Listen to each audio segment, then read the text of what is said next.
Voice of Indonesia. Dari Indonesia untuk dunia. Voice of Indonesia dari Indonesia untuk dunia. Pendengar, Voice of Indonesia kembali melanjutkan kerjasama dengan IDN Global. Lantas seperti apakah kerjasama di tahun ini? Apa saja yang akan dilanjutkan? Dan bagaimanakah pendapat dari pihak yang ikut bekerja sama dengan Voice of Indonesia? Untuk itu, kita akan tanya langsung dengan Presiden IDN Global, Bapak Sulistiawan Wibisono atau Bapak Iwan. Pak Iwan, apa kabar? Alhamdulillah sehat-sehat. Bagaimana dengan Bapak Steven? Apa kabar? Saya sehat juga, Pak. Oke, Pak Iwan, baru saja kan IDN Global dan Voice of Indonesia menandatangani kerjasama. Dan sebelumnya memang sudah ada kerjasama antara IDN Global dan Voice of Indonesia, yakni dengan program Halo Diaspora. Untuk menurut Bapak sendiri, Pak, bagaimana program Halo Diaspora yang sudah berjalan? Kalau menurut Bapak? Ah, ya, terima kasih Bapak Steven atas pertanyaannya. Syukur Alhamdulillah Bapak selama setahun ke belakang itu dari 2023 kita sudah mulai bekerja sama. Sudah sangat banyak sekali para diaspora Indonesia yang diinterview untuk diminta untuk bercerita. Saya bercerita tentang kisah kehidupan atau paling tidak memberikan kabar bagaimana suasana Lebaran atau bagaimana suasana puasa di luar negeri.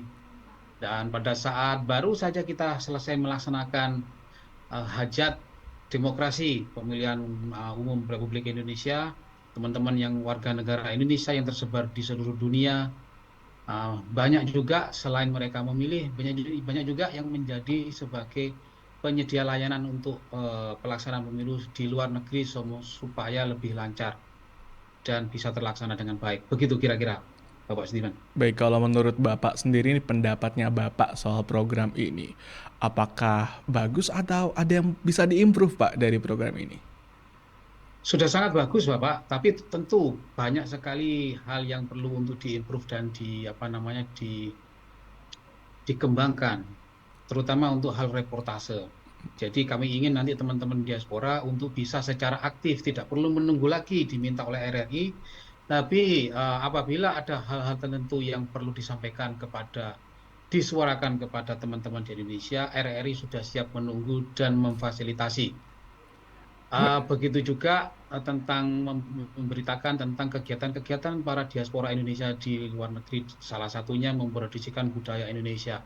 Seperti hari ini, Pak, saya ini bersama beberapa para desainer yang baru datang dari Indonesia untuk mengikuti program event yang namanya Indonesian Modest Fashion Week di Melbourne pada mulai tanggal 1 sampai tanggal 5 besok. Nanti sudah ada 20 desainer yang menyatakan itu ikut serta dan 12 sudah datang di Melbourne, sisanya mereka berkeliling di kota Sydney dan Melbourne. Yang seperti ini perlu juga kita suarakan.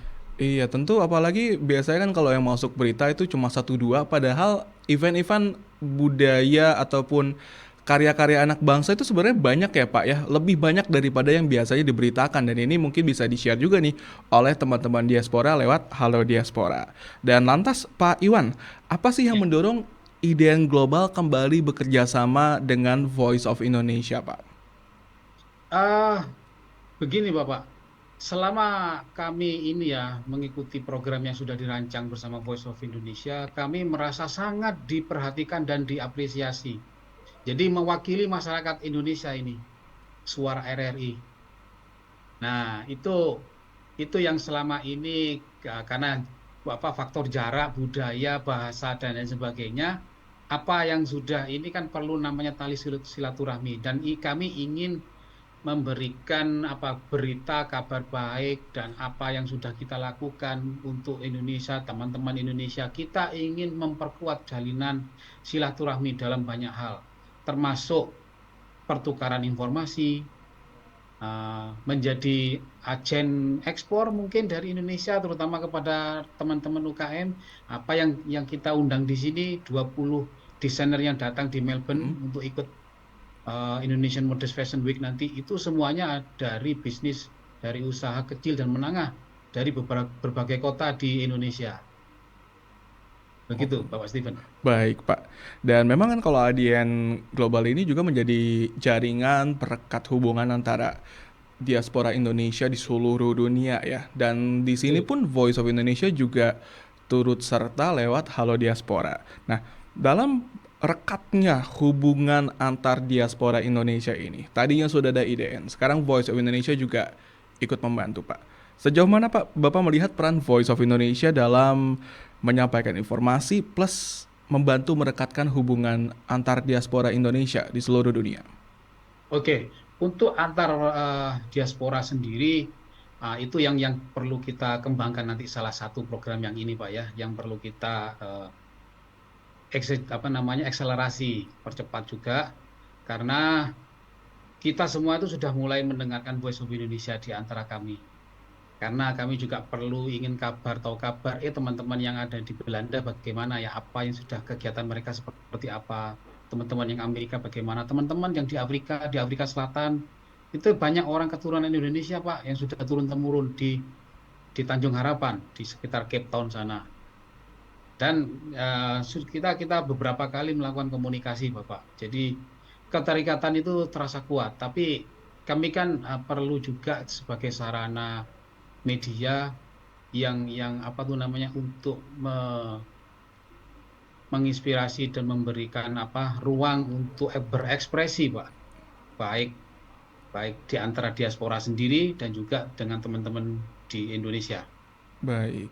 Dan saya penasaran nih Pak, kan kalau bicara soal event misalkan yang di Melbourne, teman-teman antara se-Australia atau se-Melbourne saja nih memberikan dukungan. Tapi pernah nggak sih Pak di antara teman-teman IDN Global, misalkan di wilayah Eropa ada event di Inggris, yang dari Jerman, yang dari Perancis juga kasih dukungan Pak. Pernah ada nggak sih terjadi seperti itu?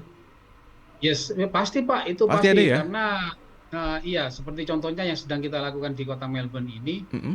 para model yang akan tampil nanti untuk memperagakan busana-busana para desainer itu nggak cuma dari kota Melbourne, Bapak, tapi juga dari kota Sydney yang diaspora. Nah, tapi untuk yang model lokal itu yang orang Australia lokal sini tentu kebanyakan dari Melbourne. Begitupun juga pada event-event yang lain apabila ada teman-teman kami, contohnya di kota Adelaide. uh, Tahun kemarin mereka ada kegiatan namanya Festival Indonesia. Nah, kami berbondong-bondong ke sana, paling tidak tampil atau membantu, paling tidak menonton dan memberikan semangat kepada para teman-teman diaspora dalam penyelenggaraan. Karena tidak sesuatu hal yang tidak mudah, Bapak, untuk di Australia ini. Mulai dari perizinan, Bapak, mulai dari pembiayaan, mulai dari, aduh, panjang ceritanya. Untuk bisa buat event di tengah kota, apalagi di tengah kota, apa yang kita lakukan di Melbourne itu, bisa mendapatkan pertanyaan dari City Council of Melbourne itu banyak sekali, panjang, dan prosesnya sampai 3 bulan. Dan ini pun sudah acaranya tanggal 1, Pak ya. Mm. Hari ini atau besok kita baru bisa mendapatkan izin untuk bisa Wow. jalan. Jadi nggak kebayang Pak kalau misalkan mengadakan event di luar sana tapi cuma sedikit. Jadi butuh dukungan semua diaspora yang nggak cuma satu kota tapi satu negara juga itu harus saling mendukung ya Pak. Soalnya kalau bukan sesama Indonesia siapa lagi yang dukung ya Pak? Ya, betul Bapak. Seperti ini desainer-desainer yang akan tampil di Melbourne, sebelumnya mereka tampil dulu di Sydney, Bapak. Karena Mm-mm. diaspora di sini juga ingin merasakan, meskipun skupnya tidak sebesar di Melbourne, begitu juga di Canberra. Nah, nanti akan kita kembangkan lagi. Jadi sebelum ke Melbourne, mereka ada yang di Perth, sebagian desainer yang ke Perth dulu, ke Brisbane dulu, atau juga ada yang di Darwin. Mungkin akan kita usahakan seperti itu ke depannya. Oh, oke. Dan Pak Iwan, kan kita tadi udah bicara nih soal kalau ada event itu bisa dibahas. Kemudian dulu sempat ada cerita soal Ramadan, kemudian kemarin pemilu juga sudah ada reportase ya Pak ya. Kira-kira isu atau tema apa lagi sih Pak yang menarik untuk di-share dari diaspora Indonesia? Begini Bapak, kami itu para diaspora yang Indonesia, Pak. Kami kan tinggal di luar wilayah Indonesia. Nah, kami itu ingin supaya posisi kita itu dimanfaatkan oleh teman-teman Indonesia, terutama dalam hal untuk mengekspor. Dan concern kami memang salah satu fokusnya itu di UMKM, Pak. Karena kalau perusahaan atau bisnis yang sudah besar di Indonesia, apabila mereka ingin ekspor, kan mereka bisa bergerak sendiri.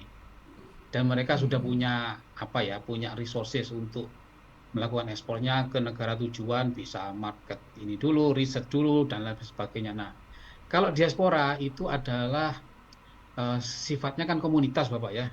Itu yang teman-teman UKM yang bisa masuk dan bisa langsung diabsorb barangnya. Paling tidak ini nanti teman-teman yang ikut fashion show dan fashion trade nanti ini, itu yang beli sebagian besar pasti teman orang-orang kita sendiri, Pak. Diaspora itu sendiri. Nah, banyak juga yang menjadi skeptis dari banyak pihak. Loh, kok katanya promosi barang Indonesia, kok yang beli orang-orang Indonesia sendiri yang di luar negeri. Memang faktanya begitu, fenomenanya begitu, tapi pelan-pelan paling tidak itu kan sudah dihitung ekspor. Nah, pelan-pelan itu saya sekarang ini baru diberi hadiah batik dengan Mas Eko Chandra namanya. Beliau desainer dari Jakarta, asalnya Bojonegoro. Pelan-pelan kan kalau saya pakai di sini orang akan nanya, itu baju apa tuh? Nah, ada sudah yang ketularan, sudah menular, Bapak. Kami mencontoh dengan apa yang Indofood sudah lakukan dalam mereka berusaha supaya Indomie bisa mengglobal, Bapak. Jadi awal-awalnya sebelum Indomie membesar, mengglobal seperti sekarang, mereka itu menyasar ke negara-negara yang banyak orang Indonesianya tinggal.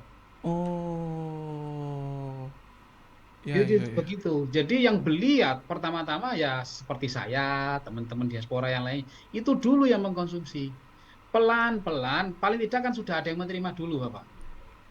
Kalau suruh orang lokal sini, orang Australia sini langsung dikasih Indomie langsung beli dan ngomong enak, berat, perlu waktu, perlu perlu promosi yang terus-menerus dan penetrasi terus-menerus masuk ke ini. Kalau kita kita sering melakukan seperti contoh cooking demo, Pak. Yang salah satu favorit orang sini tuh kalau nggak nasi goreng atau mie goreng. Nah, yang dapat itu Indomie, Pak, akhirnya, yang dapat faedahnya. Sekarang Indomie sejak tahun 2010-2011 kalau nggak salah di Australia sudah menjadi produk nomor 1 atau market leader dari produk makanan cepat saji. Baik. Oke. Ya, bukan hanya di Indonesia, tapi di Afrika, di Timur Tengah, di beberapa negara Eropa pun fenomenanya begitu. Iya. Nah, itu jejak itu yang ingin kami tiru. Baik, jadi kalau begitu untuk pendengar Voice of Indonesia yang ada di Indonesia dan mau cari kesempatan untuk meluaskan UMKM-nya bisa kontak juga dengan teman-teman IDN Global yang tentunya juga bersedia untuk membantu mereka. Oke, Pak Iwan, nanti juga kita dalam program Halo Diaspora kita akan lebih tahu lagi ya soal diaspora Indonesia di seluruh dunia. Dan kalau begitu Pak Iwan boleh tidak nih closing statement-nya nih, ajakan untuk teman-teman diaspora atau bahkan warga negara Indonesia yang ada di Indonesia untuk berpartisipasi atau mendengarkan Halo Diaspora. Iya, terima kasih. Program Halo Diaspora sudah diinisiasi bersama RRI, Voice of Indonesia, dan Indonesian Diaspora Network Global sudah setahun, dan kita akan terus dan meneruskan lagi untuk bisa berkembang dan bisa menjadi sarana penyambung lidah diaspora kepada masyarakat Indonesia dan sebaliknya. Semoga semakin besar dan semakin jaya. Baik, terima kasih Pak Iwan sudah bergabung bersama kami berbincang-bincang soal diaspora dan juga soal program Halo Diaspora yang akan kita lanjutkan. Terima kasih banyak Pak, have a nice day. Terima kasih Pak Steven, have a nice day too. Assalamualaikum. Waalaikumsalam. Voice of Indonesia, dari Indonesia untuk dunia.